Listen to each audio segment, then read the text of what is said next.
Hello दोस्तों, स्वागत है आपका खुशी चहल व्लॉग्स में। तो यार आज हम पढ़ने वाले हैं भोला राम का जीव कहानी का सारांश, सेमेस्टर 4 हिंदी।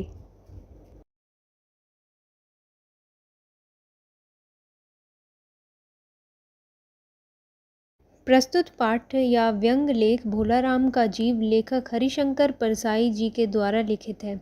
वास्तव में देखा जाए तो ज़्यादातर सरकारी अधिकारी रिश्वत लेने की फहरिस्त में शामिल होते हैं। कभी कभी लोग सरकारी दफ्तर का चक्कर लगाते लगाते मृत्यु को प्राप्त भी हो जाते हैं, मगर उनका काम नहीं बनता।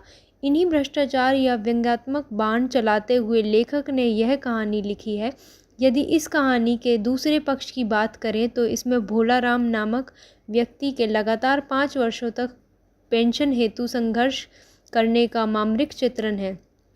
प्रत्येक क्षेत्र में भ्रष्टाचार किस प्रकार पनप रहा है, इसका व्यंग शैली में वर्णन किया गया है।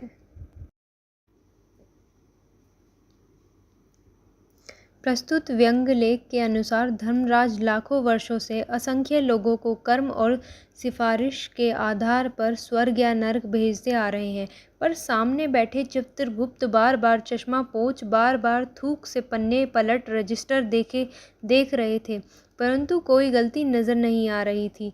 तभी वे धर्मराज को संबोधित करते हुए बोले, महाराज, रिकॉर्ड सब ठीक है। भोले राम के जीव ने 5 दिन पहले देह त्यागा और यमदूत के साथ इस लोक के लिए रवाना भी हुए, पर यहाँ अभी तक नहीं पहुँचा। इतने में धर्मराज ने कहा, और यह दूत कहाँ है? जवाब में चित्रगुप्त बोलते हैं, महाराज, वह भी लापता है। दोनों की बातें चल ही रही थी। यमदूत अंदर आके प्रवेश करता है, जिसे देखते ही चित्रगुप्त बोल उठे, अरे तू कहाँ रहा इतने दिन? भोले राम का जीव कहाँ है? तभी जवाब में यमदूत हाथ जोड़ते हुए बोलता है,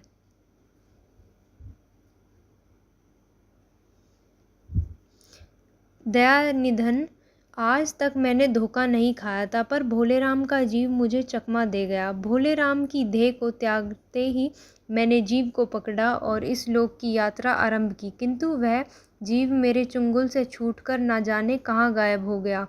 इन 5 दिनों में मैंने सारा ब्रह्मांड छान डाला, पर उस जीव का कहीं पता नहीं चला। यमदूत की बात सुनकर धर्मराज बहुत गुस्सा हुए और बोले, मूर्ख, जीवों को लाते लाते बूढ़ा हो गया, फिर भी एक मामूली बूढ़े आदमी के जीव ने तुझे चकमा दे दिया। यमदूत अपनी गलती पर बहुत शर्मिंदा हुए। तभी चित्रगुप्त ने कहा, महाराज, आजकल पृथ्वी पर इस प्रकार का कारोबार बहुत चल रहा है। लोग दोस्तों को कुछ भेजते हैं और उसे रास्ते में ही रेलवे वाले उड़ा लेते हैं। राजनीतिक दलों के नेता विरोधी नेता को उठाकर बंद कर देते हैं। कहीं भोला राम के जीव को भी तो किसी विरोधी ने नहीं मारने के बाद दुर्गति करने के लिए तो नहीं उड़ा दिया। इतने में धर्मराज ने चित्रगुप्त की ओर देखा और देखते हुए व्यंग्यात्मक ढंग से कहा, तुम्हारी भी रिटायरमेंट होने की उम्र आ गई है। भला भोले राम जैसे नगण्य दीन आदमी से किसी को क्या लेना देना।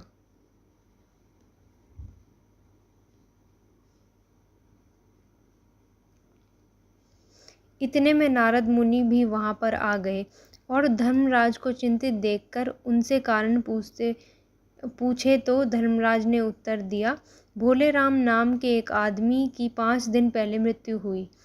जब यह दूत उस जीव को उसके जीव को ला रहा था तो वह इसे रास्ते में चकमा देकर भाग निकला। नारद ने पूछा, उस पर इनकम टैक्स बकाया तो नहीं था?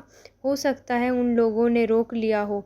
इस पर चित्रगुप्त ने कहा कि इनकम होती तो ही तो टैक्स होता, भुखमरा था। तभी नारद बोले कि मुझे उसका नाम पता बताइए, मैं पृथ्वी पर जाता हूँ। तत्पश्चात चित्रगुप्त ने रजिस्टर देखकर बताया, उसका नाम भोला राम था। जबलपुर शहर में घमापुर मोहल्ले में नाले के किनारे एक 1.5 कमरे के टूटे फूटे मकान में वह परिवार साथ रहता था। उसकी एक स्त्री थी, 2 लड़के थे और एक लड़की थी। लगभग 60 साल की उम्र थी उसकी। सरकारी नौकरी में था। जब 5 साल पहले रिटायर हो गया था। जब मकान का किराया वर्ष भर नहीं चुका पाया तो मकान मालिक ने उसे निकालना चाहता था, जब तक भोला राम ही संसार को छोड़कर चल बसा।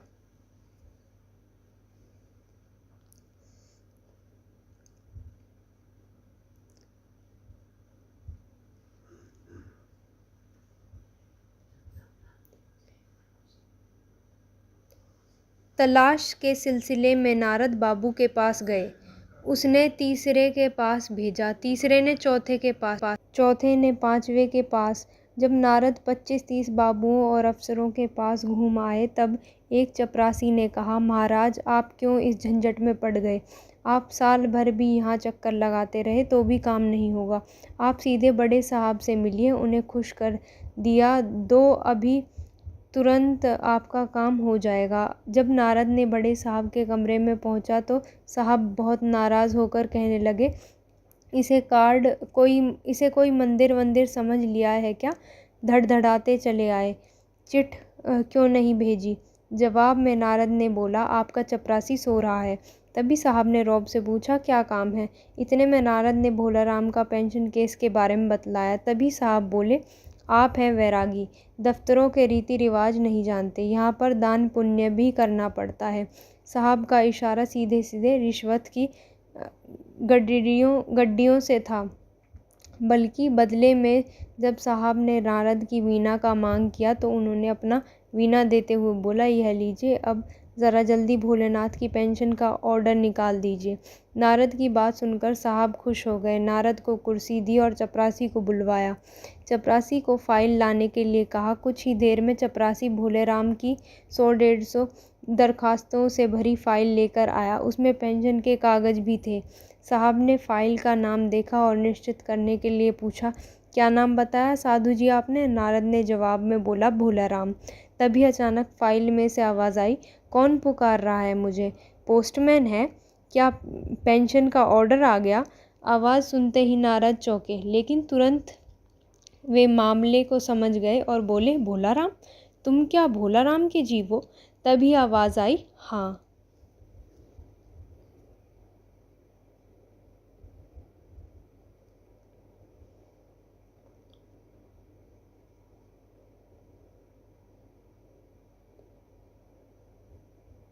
नारद ने भोलाराम को समझाते हुए कहा, मैं नारद हूँ, तुम्हें लेने आया हूँ, चलो तुम्हारा स्वर्ग में इंतज़ार हो रहा है। तभी आवाज़ आई, मुझे नहीं जाना, मैं तो पेंशन की दरखास्तों में अटका हुआ हूँ, यही मेरा मन लगा है, मैं इसे छोड़कर कहीं नहीं जा सकता। तो दोस्तों ये आंसर यहीं पे ख़त्म होता है। अगर वीडियो पसंद आई हो तो लाइक, शेयर और सब्सक्राइब करना मत भूलिएगा और बने रहें खुशी चहल ब्लॉग्स के साथ। धन्यवाद।